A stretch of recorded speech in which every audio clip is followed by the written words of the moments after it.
بالله من الشيطان الرجيم.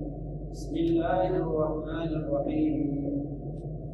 الحمد لله رب العالمين الرحمن الرحيم مالك يوم الدين إياك نعبد وإياك نستعين اهدنا الصراط المستقيم صراط الذين أنعمت عليهم غير المغضوب عليهم ولا الضالين. بسم الله الرحمن الرحيم.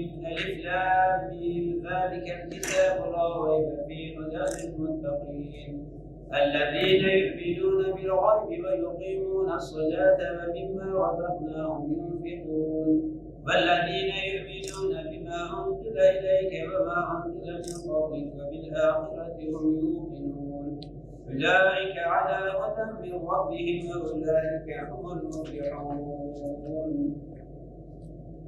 إن الذين كفروا سواء عليهم أأنذرتهم أم لم تنذرهم لا يؤمنون ختم الله على قلوبهم وعلى سمعهم وعلى أبصارهم غشاوة ولهم عذاب عظيم.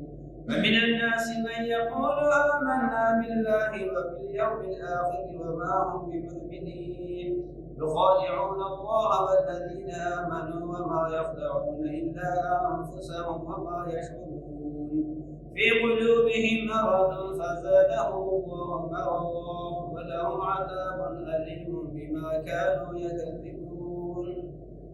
وإذا قيل لهم لا تفسدوا في الأرض قالوا إنما نحن مصلحون ألا إنهم هم المفسدون ولكن لا يشعرون. وإذا قيل لهم آمنوا كما آمن الناس قالوا أنؤمن كما آمن السفهاء ألا إنهم هم السفهاء ولكن لا يعلمون. وإذا لقوا الذين آمنوا قالوا آمنا وإذا خلوا إلى شياطينهم قالوا إنا معكم إنما نحن مستهزئون وما كانوا مهتدين.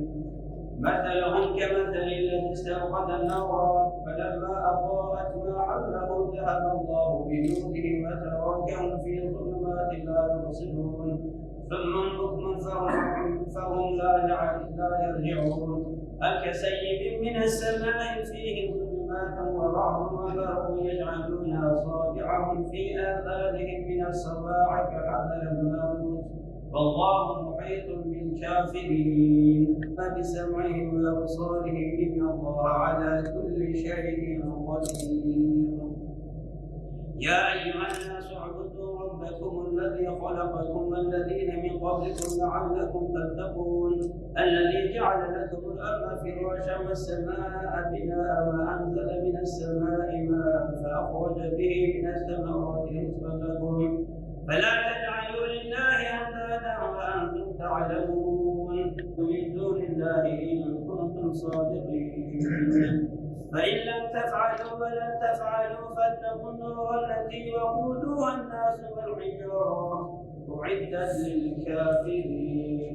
وبشر الذين آمنوا وعملوا الصالحات أن لهم جنات تجري من تحتها الأنهار كلما رزقوا منها من ثمرة رزقا قالوا هذا الذي رزقنا من قبل وأتوا به متشابها ولهم فيها أزواج مطهرة وهم فيها خالدون. فأما الذين آمنوا فيعلمون أنه الحق من ربهم وأما الذين كفروا فيقولون ماذا أراد الله بهذا مثلا يضل به كثيرا ويهدي به كثيرا وما يضل به إلا الفاسقين يفسدون في الأرض أولئك هم الخاسرون. كيف تكفرون بالله وكنتم أمواتا فأحياكم وعلم آدم الأسماء كلها ثم عرضهم على الملائكة فقال أنبئوني بأسماء هؤلاء إن كنتم صادقين. وإذ قلنا للملائكة اسجدوا آدم فسجدوا إلا إبليس أبى واستكبر وكان من الكافرين فقلنا يا آدم اسكن أنت وزوجك الجنة وكلا منها رغدا حيث شئتما ولا تقربا هذه الشجرة فتكونا من الظالمين. Bizleri 11 ayın sultanına kavuşturan Yüce Mevlamıza sonsuz hamdolsun. Bu ayı nasıl geçirmemizi bizlere en güzel şekilde öğreten Peygamber Efendimiz Hz. Muhammed sallallahu aleyhi ve selleme sonsuz salat ve selam olsun inşallah. Mukabele 15 asırdan beridir biz Müslümanların içerisinde bir gelenek, bir sünnet olarak uygulanan bir ibadet çeşididir. Mukabele Kur'an-ı Kerim'in baştan sonuna kadar karşılıklı okunmasıdır. Peygamber Efendimizin hayatında da Peygamber Efendimiz Ramazan aylarında Hz. Cebrail ile beraber karşılıklı Kur'an-ı Kerim'i okumuşlardır.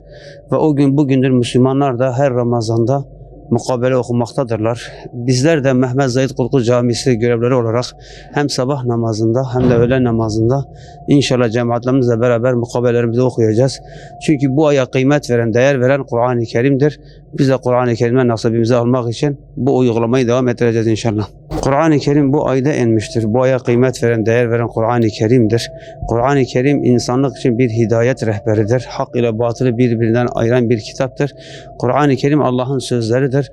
Kur'an'ın her harfinde 10 sevap vardır. Kur'an'ın hem okunmasında hem de amel etmesinde tabii ki sevap vardır. Kurtuluş reçetemiz, Müslümanın anayasası Kur'an-ı Kerim'dir. Bu böyle bilinmelidir.